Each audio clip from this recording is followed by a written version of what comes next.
অপরা একাদশী ব্রত মাহাত্ম্য। মহারাজ যুধিষ্ঠির শ্রীকৃষ্ণকে বললেন, হে কৃষ্ণ, জ্যৈষ্ঠ মাসের কৃষ্ণপক্ষিয়া একাদশীর নাম কি এবং তার মাহাত্ম্যই বা কী? আমি শুনতে ইচ্ছা করি, আপনি অনুগ্রহ করে তা বর্ণনা করুন। শ্রীকৃষ্ণ বললেন, হে মহারাজ, মানুষের মঙ্গলের জন্য আপনি খুব ভালো প্রশ্ন করেছেন। বহু পুণ্য প্রদানকারী, মহাপাপ বিনাশকারী ও পুত্রদানকারী এই একাদশী অপরা নামে খ্যাত। এই ব্রত পালনকারী ব্যক্তি জগতে প্রসিদ্ধি লাভ করে। ব্রহ্মহত্যা, গোহত্যা, ভ্রূণহত্যা, পরনিন্দা, পরস্ত্রী গমন, মিথ্যাবাসন প্রভৃতি গুরুতর পাপ এই ব্রত পালনে নষ্ট হয়ে যায়।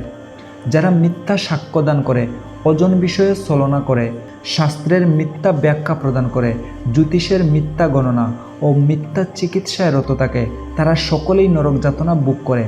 এ সমস্ত ব্যক্তিরাও যদি এই ব্রত পালন করে তবে তারা সমস্ত পাপ থেকে মুক্ত হয়।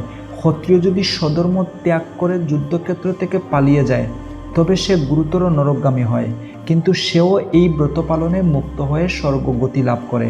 মকর রাশিতে সূর্য অবস্থানকালে মাঘ মাসে প্রয়াগ স্নানে যে ফল লাভ হয়, শিবরাত্রিতে কাশীধামে উপবাস করলে যে পুণ্য হয়, গয়াধামে বিষ্ণু পাদপদ্মে পিণ্ডদানে যে ফল লাভ হয়, সিংহ রাশিতে বৃহস্পতির অবস্থানে গৌতম নদীতে স্নানে, কুম্ভে কেদারনাথ দর্শনে, বদরিকাশ্রম যাত্রায় ও বদ্রীনারায়ণ সেবায়, সূর্যগ্রহণে কুরুক্ষেত্রে স্নানে, হাতি গুড়া স্বর্ণদানে এবং দক্ষিণাসহ যজ্ঞ সম্পাদনে যে ফল লাভ হয়, এই ব্রত পালন করলে অনায়াসে সেই সকল ফল লাভ হয়ে থাকে।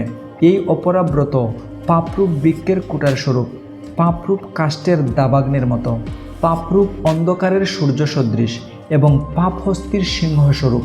এই ব্রত পালন না করে যে ব্যক্তি জীবন ধারণ করে, জলে বুদবুদের মতো তাদের জন্ম মৃত্যুই কেবল সার হয়।